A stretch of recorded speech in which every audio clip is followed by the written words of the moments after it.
All right. Well, thank you everyone for viewing this. I'm very excited. We got a little different format today.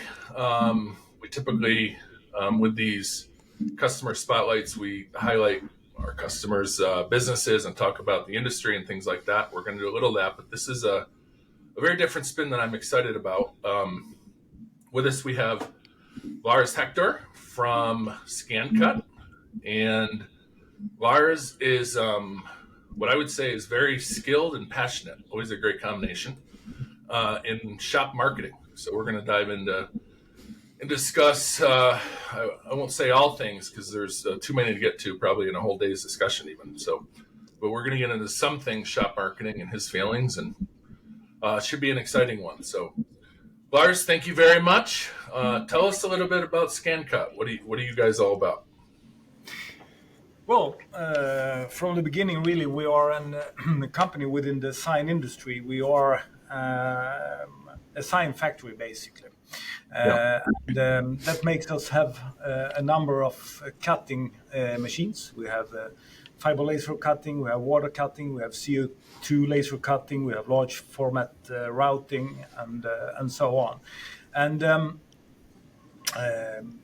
not so long ago, we started the service Scandcut.se, which is an online cutting service, really to make our production facilities available for a targeted sort of customer base or possible customer base that well, I believe that we feel a need not so well served before by others. So yeah. So that's what we do. You upload your logo, you get the price, and then we cut it. It's very simple. There you go. Powered by DigiFabster, of course. They are a DigiFabster, a great DigiFabster customer. So, as always, we do appreciate that. So, I have to talk about this just because I find it fascinating. So, Lars is a one of those guys that didn't feel that marathons were quite long enough. So Lars runs ultra marathons. How the heck did you get into that? And I guess for those that don't know, maybe what is an ultra marathon? Talk about that. Yeah, well, ultra marathon. That's actually anything that is longer than The 26, yeah. Yeah. But typically, I mean, you guys being in the States, which is like the world country of ultra marathons, it's the typical distance, sort of it's 100 miles. That's the typical sort of super distance. It's like an Ironman. Then you have instead in the running community, you have the 100 miler, and of course you have lots of 100 milers. It's crazy. So was it a progression or was it just something that you said? Nah, I did it the first day. Exactly. Barefoot even, right? First day barefoot. It's actually a progression. I mean, I was like, I have not been doing this for very long. It's like 10 or 12 years, something like that. And at that time, I think I was like lots of guys, you're running. You have a Christmas, you gain like 3 kilos, and then you start running at the beginning of January, and then you run for 2 months, and then you stop. That is the typical way. Yeah. And that, of course, I had done for a number of years, but for some reason, I continued 1 year. And at that time, like 10 years ago, no one talked about ultra marathons. That was really far out. I mean, I heard someone that he was training 30 kilometers every week. I mean, one run of 30 kilometers, and then of course the other runs during the week. But I was thinking that running 30 kilometers every week, I mean, you would of course destroy your body in 1 year. So I could not believe it. But of course, when I then talked to him and I understood that, well, there is a community. I mean, 30 kilometers, that's nothing. That's just a standard training Sunday. I involved, and it's quite funny. I mean, going from totally untrained and overweight to my first marathon, it took actually 6 months. So wow. it's quite fun when I mean, if you really commit to something, it's possible to do quite amazing things. So I cannot say it was easy Yeah. to do that marathon, but I made it, and I had one goal, and that was actually to run the full distance, not to walk, to run every step, and I did Great. that. So basically, from totally untrained, were running 7 kilometers. I remember the first 7 kilometers run. I was thinking, how will it end? I mean, if you just continue past your limit, what will happen? I mean, will you pass out? Will you die? What will happen? Right. That was actually the level, and from that to marathon was it was exactly 6 months. But then to do my first 100 miler, that was another issue.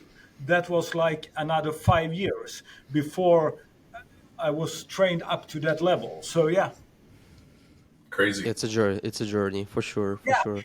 The But really, it's nothing. It's just you will become very good at what you're training at. It's just that simple. Yeah, Well, just do it on a daily basis almost. Yeah, Train yeah, yourself.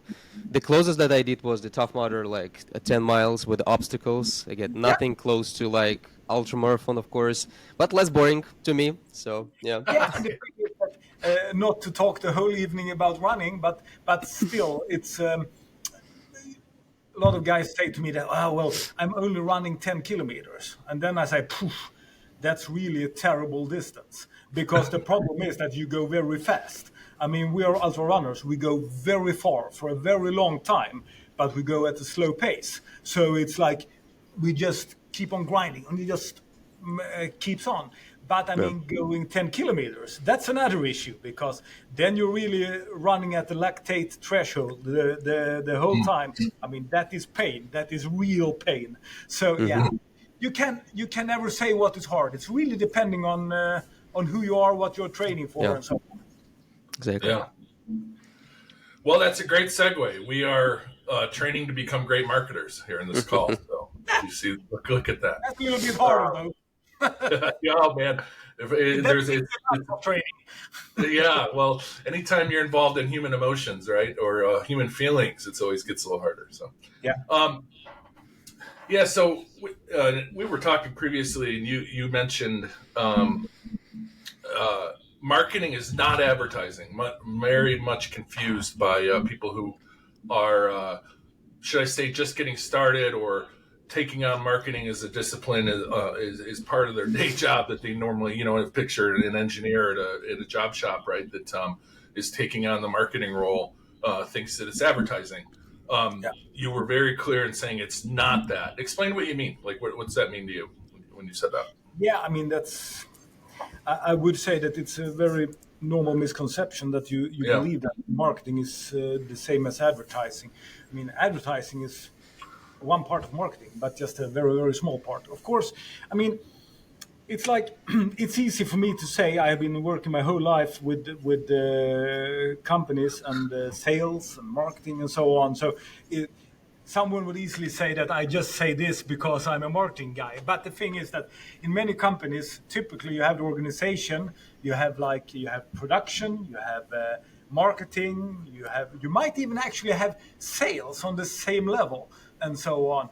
But to me, it's marketing is the whole process of really finding a need and fill it, as you can read about in Marketing by Kotler Armstrong, which here at least here in my area that's the book that everyone at the entry level study at University of Marketing is reading. And that is the fact that marketing is really the process where you define what need to serve.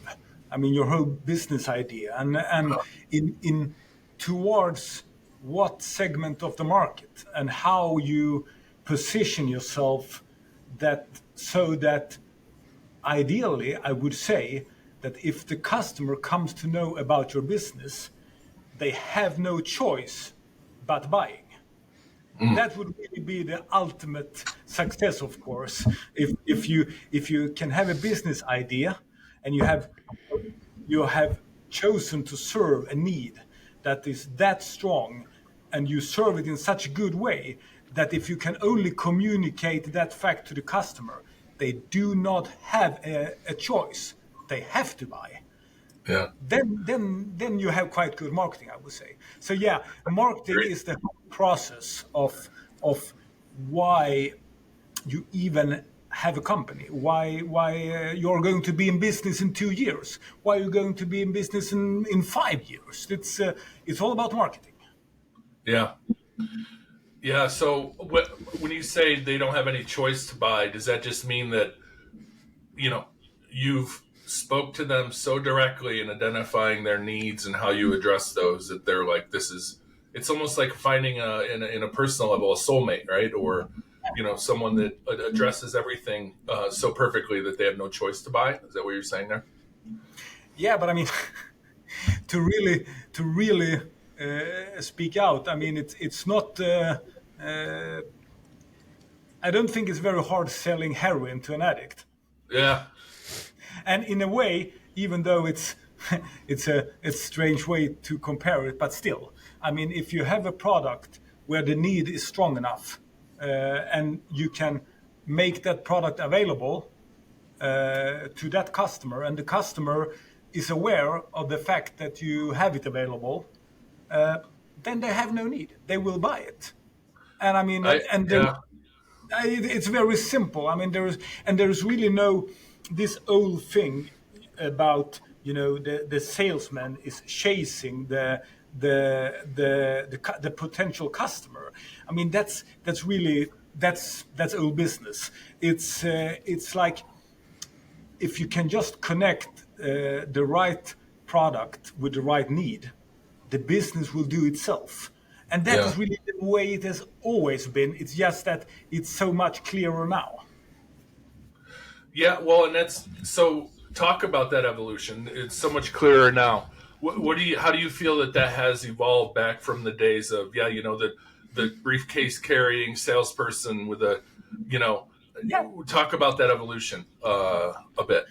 Well, I'm coming from, of course, exactly from that past. I mean, I have been working with sales my whole life, and I have been like director of sales in a reasonable big printing company, one of the biggest in Sweden, and I mean, at that time, I would say that our business proposal was very close to exactly the same as everyone else. Yeah. Everyone was buying expensive German steel, that is the printing machines, and everyone was leasing them from the same leasing companies, and everyone was offering exactly the same product. So at that time, if I asked the owner of a company that really what is our business proposal, well, business proposal. I mean, we are a printing company. Yeah, okay. So then we got a number of sales guys. We had, I think, 14 salesperson, and 3 of them were successful, and the other ones were semi-successful. And we couldn't really figure out. We spent so much money and so incredible much time on trying to find the right salesperson, because the problem was really the salesperson. That was the thing. If we could just find the guys that could sell sand in Sahara, we would have no problem. Okay, so it was quite hard finding these people. So at that time, I was hired as director of sales, and I thought I was very modern.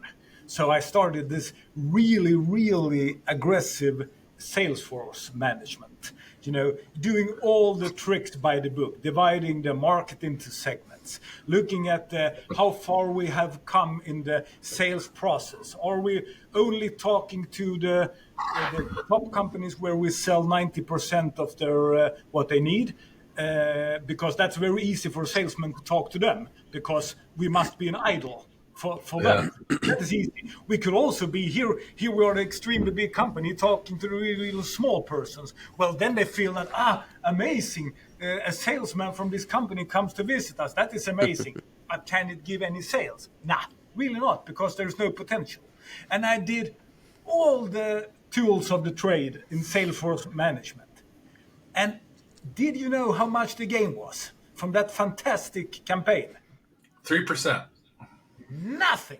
Yeah. So the thing is, because the thing was that, yeah, really, we were not competitive. We were offering the same thing as everyone else. We had some, really, we tried to say that well, we have great quality.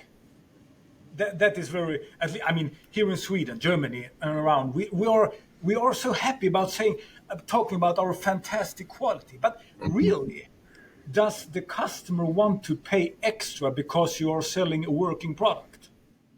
Right. I mean, how can that even be a sales point? I mean, everyone expects, of course, to have a working product. I mean, Yeah. that is not something really that you can take some extra money for.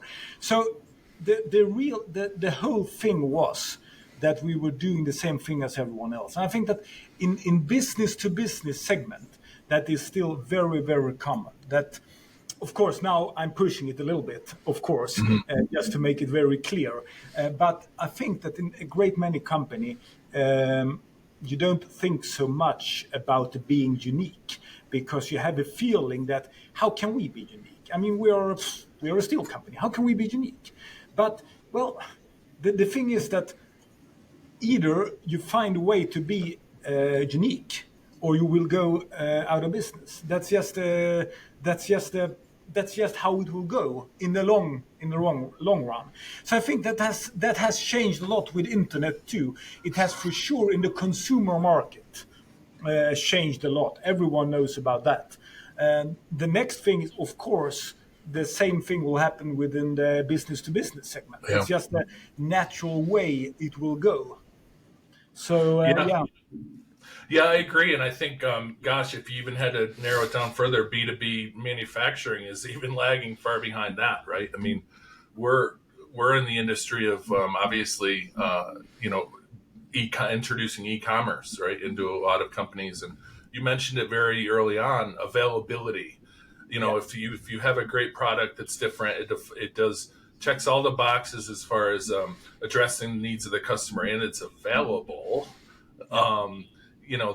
To me, that's a real cog of an evolution, as well as availability in this modern age is almost table stakes, right? I mean, if you don't have availability, I mean, it's one of the fundamental pillars of marketing, right? Is I think yeah, really, and the thing is, in a way, before you have always been able sort of to hide behind these excellent salespersons, or you can that's have, right. Yeah.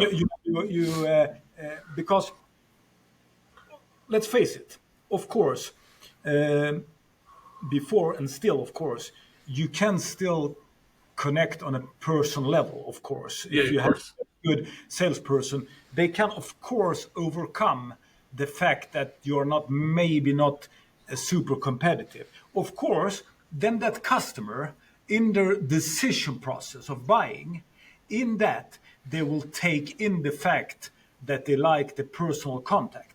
But then that has become a part of your business proposal, and that is the reason it works. So then suddenly it's a part of your offering. But for a lot of the companies, that will simply not work. And I would say that with internet especially, it has been so insanely easy to compare offers. It's like, for sure, in the consumer business, that has been very clear.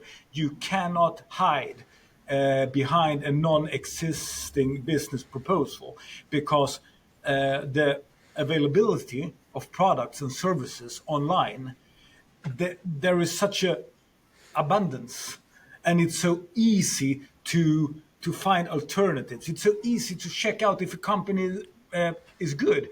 You have all these possibilities of getting the feedback. You can read what people thinks about the product, about the company, about the customer service. You can most likely you can go to YouTube and find out a number of persons testing all the products, just talking about running. I mean, all the shoes are, of course, well tested on YouTube long before they're even available in this market. So really, if you cannot hide behind the sort of an aggressive sale principles, sending out your industrial salesman, talking the talk, drinking coffee, eating cookies, whatever you do. The best tea times, right? The golf course. Yeah, I mean, yeah, it will not work in the future. It simply will not work. Yeah, that's very true. Yeah, that has changed. So you mentioned you have to be unique. I think that my feeling is that uniqueness, and what we really try to stress here at DigiFabster is understanding your customer, right? So becoming them, understanding their issues. Do you agree? And then of course being able to express that outwardly, right? Whether that's on your web property or in a quick sales discussion. So do you agree with that? Is that what you mean by how, in other words, what would your guidance be for someone just starting out to build that uniqueness? How do you go about that? Like what is your fundamental? How you start working on your business? Your uniqueness, exactly. Yeah. I would say that, of course, it must, of course, begin with I would say, a fundamental acceptance of what we are talking about here is really the way it is, so to say. Meaning, don't hire that sales guy that's old school and has the best scotch and all that. Just really, yeah. I mean, okay. I think that you have to, because if you don't, as a business owner or a management team or whatever, I mean, if you're not 100% clear and just believe in the fact that this is how business will be done, and actually have been done in the past also, just in a different world, that must be I would say that is, I think that is 80% of the whole solution. I would say is accepting this fact, because let's face it, normally company owners and so on, that's quite bright guys. They're entrepreneurs. They really want to make business and so on. So if you just accept the fact how everything ticks, then of course you will find out the rest. If you find out the fact that, well, honestly, today we're alive and we make money, but really, are we like everyone else? How will that be impacted in 5 years? What will, I mean, can we be like everyone else in 5 years? Or do we have to start a process of finding out how we can be unique in a way? Well, if you say yes to that question, yeah, we can. We are actually, if you say, no, we're not unique. And you say, yes, we believe we have to be that. Well, then most companies, I'm sure, can find out their way of becoming more or less or more unique, at least. So everything must, as all problem solving, it must start with accepting the facts. Yeah. In the future, you will not have a chance if you do not have a clear business proposal. Yeah. So, I guess you only know your own business and how you went about that. I love the unique, become unique. I think if there's any one theme that someone should take from this discussion, right, it's figure out what makes you unique and the customers, why they buy from you, right? I think that's fundamentally important. What do you feel like? In your case, did you become unique by? Do you narrow your focus, or do you just can you keep a broad focus? Like you're in the laser cutting sign business, right? Like, yeah. Do you accept any and all business that comes in, or do you know, is there a narrowing of that focus to know who and how you should talk to them? Yeah, and that now you're really pinpointing one thing that is for us very difficult right now, because I mean I'm of course a salesperson from the beginning, so I'm a yes Yeah, man. and any business is good business, right? So it's like, yeah, I mean, what do you? Yeah, Someone wants to buy, of course, yes, that's my natural way. Can you do this? Yes. yes, I exactly. mean, that's Yeah, that's very fundamental. But what we are trying to do is really, and this is very very difficult for us at the moment because we have decided on the Scandcut .se solution where we're running the DigiFabster software. We have decided that we only accept files that are working in the system. That is one thing. So if someone want to buy from us at that service, at the ScanCut, you have to be able to upload a DXF file that is working. So if you contact us and you say that, well, this looks very nice, but we have to add something going. Can you help us doing this, or can you help us? I have a sketch here on paper. Could you do that? And then we basically have to say no. that is that is we can, but we will not, and that is very very difficult. And the question is, why do we have to train on saying no? Well, it's very simple, because we offer 5 days delivery on all our products within Scandcut. It does not matter if you want to buy a full sheet of 50 millimeter hardox that will be water cut. We will deliver in 5 days. That's just a fact. We will deliver in 5 days. That's our business proposal. And we will do it at a price that most likely no one can match, at least not in that time. But the thing is that the only reason we can do that is that we are focusing specifically on the customer that needs what we are offering. We are targeting very specific that deal. So sorry to interrupt. I think it's important. So, meaning that the 5 days isn't, and you said this to me before. Our customers don't wait. yeah, You say that very passionately, right?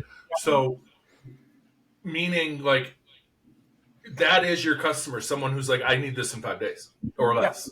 Yeah, okay. Yeah, that's awesome.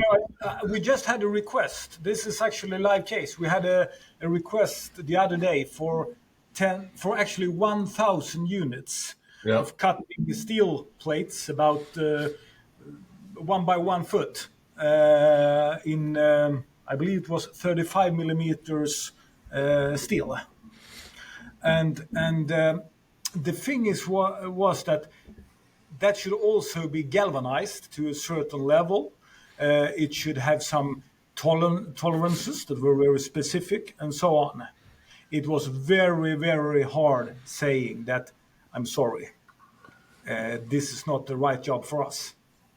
Because it's not that we could not do it. We could have done it, but it's not within our targeted business. So if I had said yes to that job, I would have had to be very focused at this job for maybe 1 week, making calculations, very specific, not within our automatic calculation system. Even though that is fantastic, I would still go in to do some very specific calculations, because in this case it should be galvanized. We should have there was some other special things that should have been done to this material, and that would maybe have taken me 1 week of work calculating that job, sending offers, then replying back to other requests, blah blah, etc. And that is not simply within our business proposal. There are a ton of companies that can do that specific job, because this was to be produced in 2025. It was for sure a real job, and it will be a job, 100% sure. We just called another company, said that, well, we have a job here. Can we transfer this job to us? And they were really silent in the phone. Yeah, for sure you can, but why? What's the hook? Yeah. So this is something we train on, and it's very, very difficult. I must be honest and say that for every time I say yes, or actually I say no in the right time, still I say yes 2 times when I should not have done it. But I'm learning. It's a process. Yeah. So, It's very important. It's very important have this ability to say no, of course, to a lot of the things that happening. And yeah, yeah, at the end of the day, probably deliver what was promised to the customer, especially on the marketing messaging, like the level, right? So you have like certain benefits, certain marketing messaging that you promising to the customers basically, and you want to stick with that for all the customers because that's at the end of the day, it's all about your repetition, yeah. because you want to be in this time frame like 5 days delivery and something else, of course. So it's all about that. And yeah, I think it's extremely important for the companies. And again, I don't think that this marketing messaging, this business proposition is something that you can actually polish by day one, when you're starting the business. It's something that really not only have some evolution from like first year, second year, third year, but then at some point, of course, you not only polish this message but also stick with it. And also, of course, like finding this narrowed down audience that exactly so you can deliver to those audience, and this audience is big enough. So that's all those components, of course. And the big enough audience is probably the hardest component at some point, because again, so yeah, you have your like the super skills, the 5 day delivery, quality stuff like that. And at the same time, you expect that the audience is big enough, your market is big enough for what you're promising them. So that's tricky part, but yeah. And it's quite funny because you're producing software, we're cutting steel, but it's still exactly the same. It's exactly the same thing. I mean, DigiFabster is a SaaS solution. It really offers a lot of options at a great price. But of course, I mean, you can develop a solution that is 10 times more advanced. Yeah, go ahead and do that, and you will spend a million doing that in development time. That is one audience. Correct. But Yep. making the software available to a company like us where it fits very well, that's just another part of the market. Yep. And I mean, either way would have been wrong. I mean, if you try to focus a standard solution to a company that are prepared to spend 1 million in software development, and you want to offer them a standard solution, that would not have been good. But the other way around is also impossible because we cannot pay 1 million development cost for our solution. So it's a question of, it doesn't matter if you sell steel or if you sell software. It's really exactly the same process. Find a need and fill it and stick to that. I think that's very important. Yeah.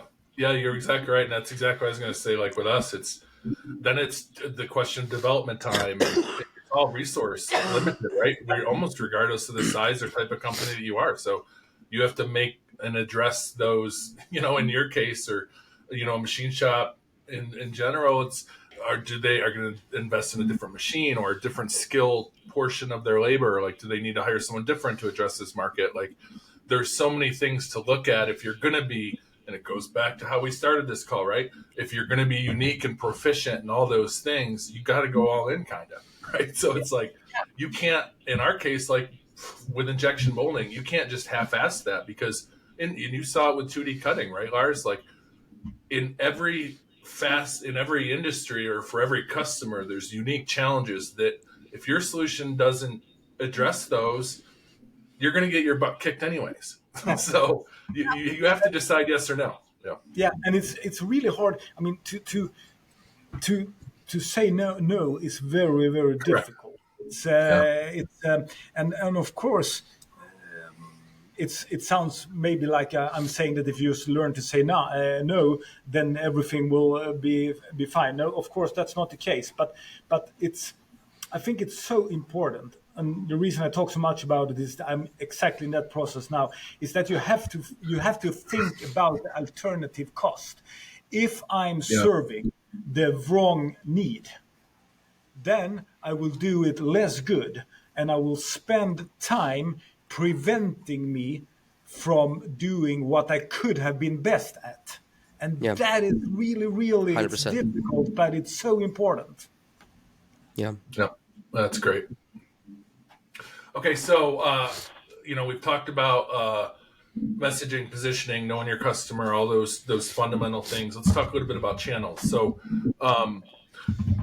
what in your world, what channels do you use? Meaning, like, do you utilize social media? Are there any specific social media channels that work best for you? Do you go to trade shows? Do you do you do any of those kind of old school activities, or how do you? Yeah, because I think from my standpoint, again, it's resources, right? So from a marketing channel standpoint, it's the same decision.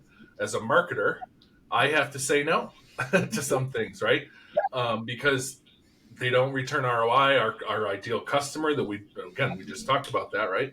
Those people are not going to be there or listen to that. So, like, what's your take on that for shops? The channels of marketing, yeah. Yeah, the thing is that it's, in this case, starting up, I mean, we have only been running Scandcut for, I believe, 4 months, something like that. Yeah. And every month has just been going up, up, up.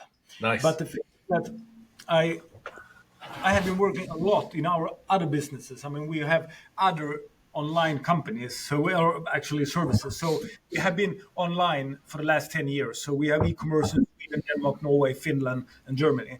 So I have been working a lot with online marketing. Of course, Facebook being the primary driver business. In that case, it has been toward consumer products. So our business is really selling house numbers. That's what we're using our machines for when we're not selling the time on Scandcut. So in that instance, we have been working a lot with Facebook, and we have spent a lot of money on, or actually Meta, Facebook, and Instagram. We have spent a lot of money that way, and that has been for us very good when it comes to the consumer business, the B2C business. And I made a new test when it comes to Scandcut. I really started out in a quite unusual way for being me. I was really, really, really careful. So we said that, okay, we offer online cutting for targeted at the ones who do not want to wait, to the ones that normally have been mistreated a lot by the standard business. You can just imagine, if you want to cut a small thing, you have something, you have some fastener for your lawnmower that you just need it, and you go to the typical CNC company. I mean, you would not even come past the door, but if you did, someone would say that, well, well, do you have a drawing? And you say, actually, I do. I can send it to you.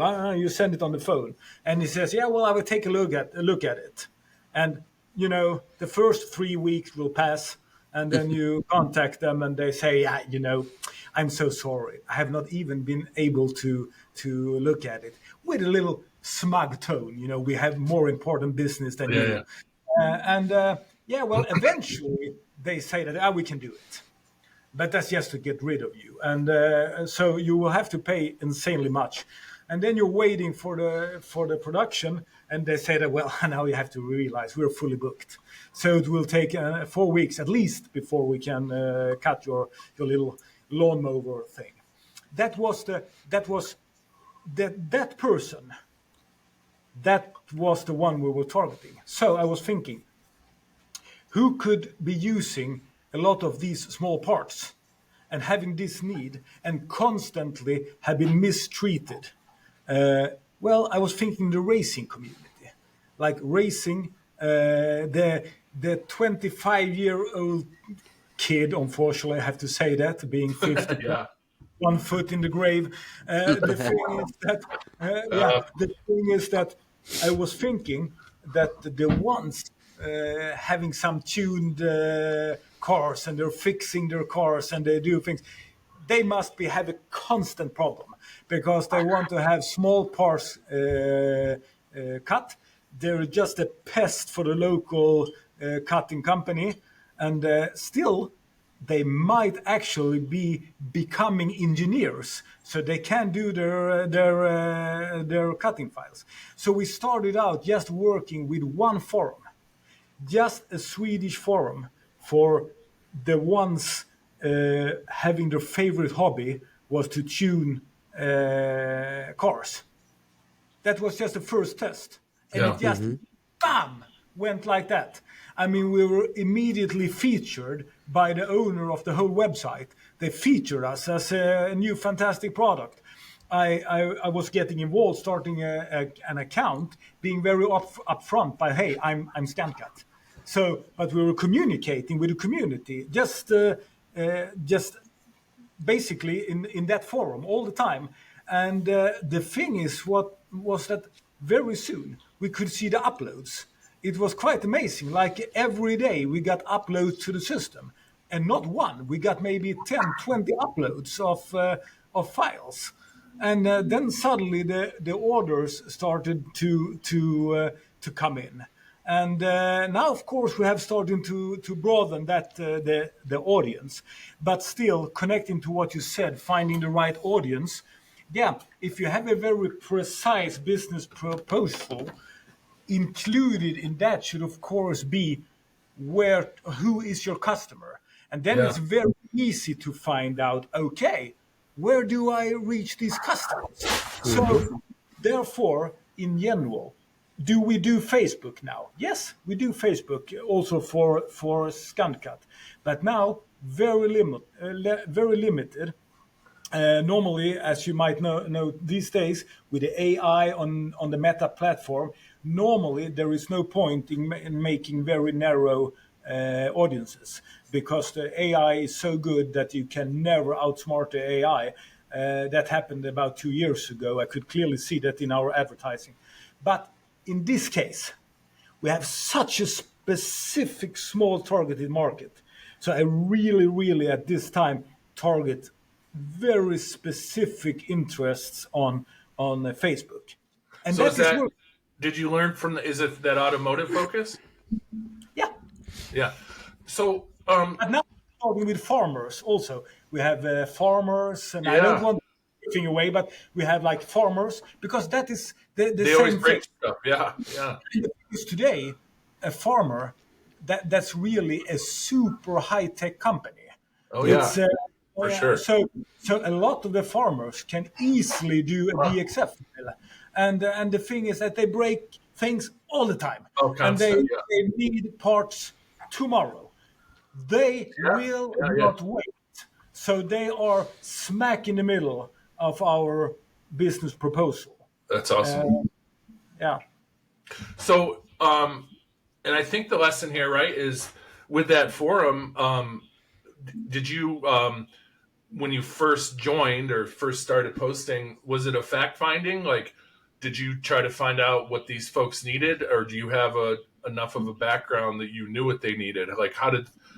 Because I think, like, again, you need to know and understand, or you knew enough that, like, again, it's that in 5 days or the urgency or whatever.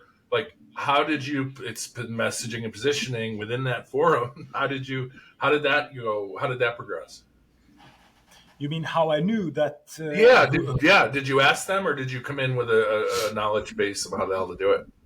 Well, to be honest, I do a little bit of road racing as a hobby. Oh, okay. There you go. Well, that's awesome. Yeah, exactly. You broke stuff yourself. Yeah, perfect. But again, Yeah, so, that's but awesome. yeah, I have, well, sort of. I have been in the racing community for a while, or actually for my whole life. But the thing is that also my son-in-law, off or on, depending on the month. Oh, oh, fine. Okay, that's a different call. Yeah, he, he's doing drifting. yeah, yeah. So I have been following that, and I mean that's a very committed scene. That's a really, I mean they spend a Oh, lot yeah. of money. I mean if just being a normal worker, you will spend all your money on your race car and, That's right. and so on, and you need special parts and so on. So yeah, I also saw that, and yeah, and then I of course then you always think, okay, who can more have that type of interest? How? Yeah, no, Who, and I love that. So that's a great point. So I think in summary, right, it's the lookalike mentality. So you said, what does this look like? They break things. It's specialized. They need them quickly. Who else needs that? Farmers. And yeah, as unrelated, that's a race car driver and a farmer. Like to yeah, most people, that would be like, geez, those are opposite ends of the spectrum. But the yeah, need is the same. And yeah, again, you're addressing a fundamental need. So yeah. for folks listening, like And think yeah, about the lookalikes. Okay, so we have this market nailed. Who else? And it doesn't necessarily have to be the obvious, right? no, Again, auto yeah, racing and farming. like, and for yeah, you, it's a great fit because they share characteristics that you can solve, right? and you That's have, awesome. I love yeah, that. of course, the classical internet model, which is not so very clear to a lot of guys, and that is, um, of course, the Yeah, long tail concept. I mean exactly. that the long tail of needs. Yep. It's like it's endless, but every partial need might not be that big. But if you look at the whole long tail of needs, it's a big volume. Yep. So, and I would of course rather be chasing the long tail than trying to compete with because like we could never compete to the top CNC companies. I mean, Right. and that is the great thing. They would never want to have our business. Yep. But on the other hand, we do not want their business either, Hmm. because it's so totally different. So yeah, in the long tail, with all these possible needs that needs to be filled, you can of course find a lot of interesting business opportunities. And really, that is the promise of the internet. That is really like, after Yeah. all, we started in Scandinavia. We are, I would say, I have to say, we're by far the leading company for selling house numbers.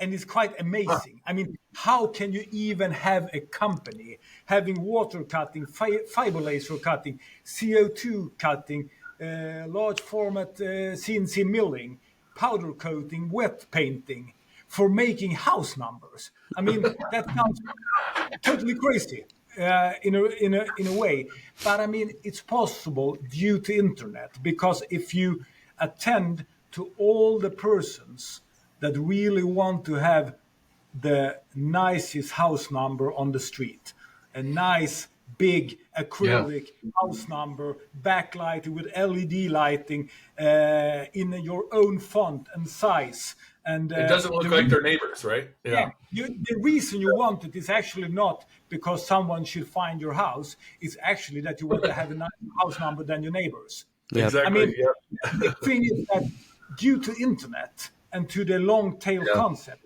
you can actually build a business serving that very, very, very smart. I mean, it's quite funny. We serve only a part in this little region of Sweden, Denmark, Norway, Finland, and Germany. We only serve a part of the house number business. And that is only for the ones that want to have designed the house numbers. Because if you want to go to the general store importing cheap, ugly house Yeah. numbers from China, we could never compete with them. So the customer that does not value the outside of their house, they just want a house number so that someone, in best case, can find their house. We can never compete with that. Go ahead, buy it from China. We can never compete. But for the specific customer who wants the coolest house number on the street, well, they will buy it from us.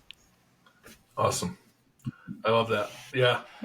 Yeah, and I mean, that's very clear and concise thinking on your part, right? I mean, you're solving the same or a handful or a few different challenges that that you're unique on, right? And in the case of house numbers, they probably want it fast, right? They have a new house, they just moved into a new neighborhood, whatever the case may be, right?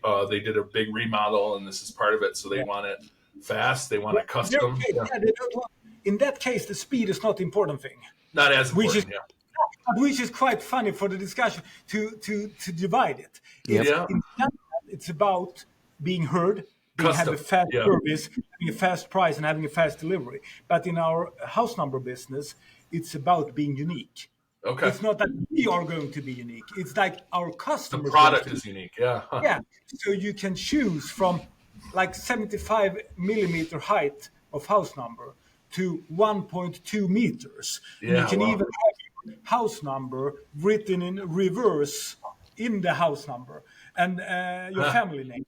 And then Wow. you can choose, do you want acrylic in 7 colors or concrete or copper or brass, whatever. And that is, in that case, that is the need that we have chosen to serve. We sell the absolutely most unique house numbers for the customer that wants to be the most unique on the street. Very clear. Very clear. I Yeah, love that. I think it's very important because again, we're talking about a lot of the machine shops, laser cutting shops. So, and I think for the listeners, for the owners of those shops, so it's extremely important that through your work, through the process when you're serving your customers, you can actually find this uniqueness of your business and what exactly the audience you actually want to serve and what you can serve at the best level, right? Because this is something that you can really do through the work. You don't want to be as same as your competitors, but to really understand where you stands out, what's your best, just best services you can provide. You can do it through the work. The only thing that you really need to do is really like focus on okay, so here's the things that we do best. Here's the audience that really like what we delivering to them, of course. And Yeah. this is the framework that you can actually put together, like, okay, so I can really work on this basically marketing messaging, and that's something that I don't think a lot of the machine shop owners do. So because again, they of course Okay. like heavily in production, thinking about production constantly.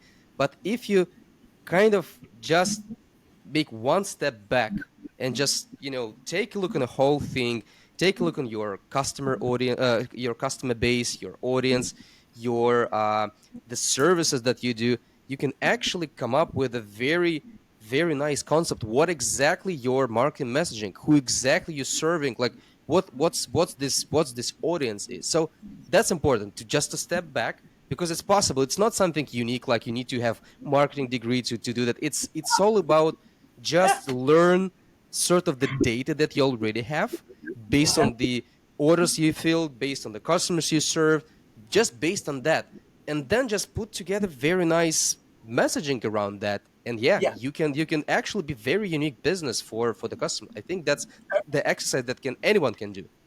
That is very important. Exactly what you're saying, because I can hear now. We have been talking for 1 hour, which is nothing for me. I have not started yet. But the thing is that it might sound like, oh, everyone has to be online and we have to be super cool, super specific, blah blah blah. Well, that's not just the way it is, because if you have a company and you have been very successful and you have been in business for 20 years, you might say that, well, there's nothing special with me. But the thing is, there is something special, but you might not even know it. That is the funny thing, because Yeah. if you have been in business for a long time, it's very likely that you're very good at it. It could even be that, connecting to my past experience with the Salesforce and so on, it might be that you do not really have a good product, or at least that is very clear. But if you are the best person in the whole world in managing a sales force, then you could actually have advantage that way. Then the good question is, who would like to work with a company that their only really point of sale is that they have the most aggressive sales force? Yeah. Good question. But there Hmm. might be the person that have never had a sales call because they feel unimportant. So if you I mean, it's not like you have to reinvent everything you have been doing. You just have to think about what is the reason we are existing, what are we Yep. good at. It's like I had a friend I have a friend, this was old thing, like this was 25 years ago. He had a lathe. His parents had a horse farm. And in the stable, he had a lathe. The thing is that he made a quality of lathe work that no one could do. He only got the jobs that no one else could do. No one could handle the tolerances. He was working with temperatures, with everything to make such an incredible manual work, not CNC, total manual, one offs. Of course, they were insanely expensive. But the thing is, he was one of the very few that could do it. Yeah. So, of course, his business proposal was very, very, very clear. I'm the only one that can do it. Mm-hmm. So the Mm-hmm. thing Mm-hmm. is, it's very clear. You can go to everyone else if they can do it, but if they can't do it, I will do it. Well, Yeah. Yeah. that's crystal clear. Talking about that the customer, if they just to get to know about that person, they have to buy Yeah. because he's the only one that can do it. Yeah. Yeah. That's great. Simple.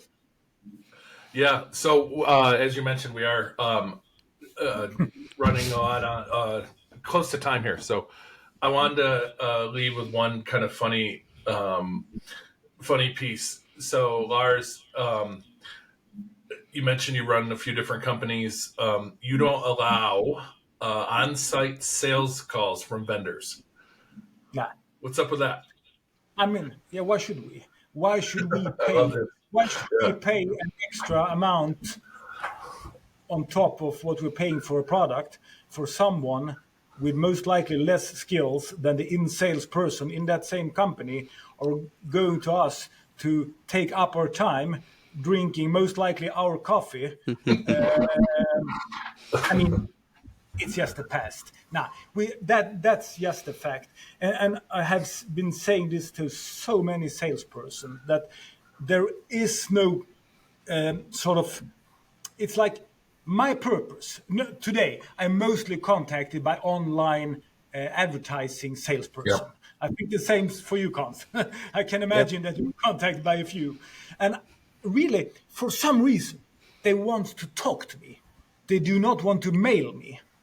And that is the old economy talking because they have a feeling that if they could just talk to me, then they have a better chance of selling to me.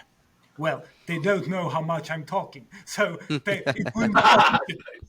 But the thing is that, but still, the thing is that I try. I have sometimes I have taken the time to explain to them that your best chance is to mail me Mm-hmm. because I read everything. I think that Consti, I think Yep. you do that too. Yep. Actually, maybe not today, but maybe one Saturday evening, having nothing else to do, having one glass of wine, and you go through your mail, Mm-hmm.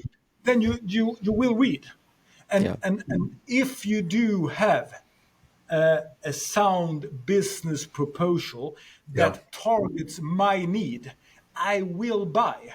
So there is, you have no better chance by Yeah. giving me a call. It's really the opposite because I will most likely be arrogant and irritated because I did answer on a call that I believed was someone else, and I got a salesperson on phone. So it will really be a really bad thing for both of us. Send me an mail if your company does have a business proposal that is in line with my need. You will have a sale. Otherwise, you will Yeah. not, and you can never talk me into buying. Yeah. That's the way it is. I love it. I love it. And it really summarizes everything we just talked about. I mean, it really does, you know? Okay. One last thing, and then we'll wrap up and we can get on with our lives. And Lars, you can start, and we'll then Constance and myself. What little tidbits of advice would you have for someone looking to grow their shop? And Lars, you can start. So, That's a 3-hour question. yep. Instead, you have like 93 seconds. So go ahead. Yeah. I think that the by far most important thing is exactly what we have been talking about. Yeah. Find your uniqueness. Yep. Ask yourself, are we unique? That is one thing. Do we struggle with sales? Is it hard for us to get the volume we need? Then that's a clear indicator that something is fishy. Really, be honest to yourself. Do we have a business proposal that comes hand in hand with some need from some customer? I think that's the whole process. That's the whole process. And maybe go online and Google the long tail concept. Yeah. If you're not aware of what we were talking about when we were talking about the long tail concept, I think that Figure it might out. be a good starting point into marketing. I love it. Yeah, I would definitely say that. Yeah, identifying your strength and weakness, that's extremely important. That's something that can really help you to framework your market messaging. So again, through the work, through the tons of orders that already delivered to the customers, through that, so you can really put together very nice messaging just based on what you've done already. So it just requires focusing on exactly that. So it's just step back out of your daily work and just focus on what you've already done, and based on that you can come up with a just Yeah. perfect messaging. So yeah. Yep. And then I'll wrap it up. Once you have what Lars and Constantine described, speak like a human. So on your website, when you train salespeople, make sure you are all talking like a human and talk as you address that. As you're addressing, your value proposition, your uniqueness, say it how you would when you're having a beer with your buddy. Put that on your website. Don't say it like in some weird marketing jargon that makes you sound like an alien or the AI wrote it, right? Speak like a human, be a human, and it'll resonate. If you have a unique value proposition and you state it simply, crisp, concise, and like a human, it'll go much further. Anything else, Lars? Anything else we forgot that you'd like to say? I'm fine. Okay. All right. Well, listen, I really appreciate it. I think this is valuable information, regardless of where someone's at in their business. I think a lot of our customers are entering into a mindset of growing their business, right? And they're implementing e-commerce for a very specific reason. And it's to grow their business, it's to become a better marketing company. I have had to tell many customers, you are no longer just a machine shop, right? You are now an e-commerce company. So we need to start acting like one. And I say we because, like, when you implement DigiFabster, now we're in this together, right? So, like, I want them to do the right things and to understand that they've taken on the responsibility now of becoming a marketer. And I hope this last hour here has, if nothing else, described that it's easier than you think. Stop overthinking it. Stop overthinking it. Listen to yourself. Listen to your customers. And then be a human and put that down on paper, digital paper, and articulate it very cleanly and simply. It's not as hard as you think, and just get started. So, gentlemen, thank you both. Awesome. I appreciate it. Thank you. Thank you so much.